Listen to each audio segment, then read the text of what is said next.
15ই August 2026 বাবুলপুর ল্যাম্পো বাজার বজরংবলী কার্যালয়ে ভারতের 80তম স্বাধীনতা দিবস পালিত হলো।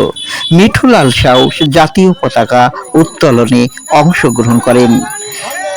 বিস্তারিত দেখুন চ্যানেল আনন্দের পর্দায়।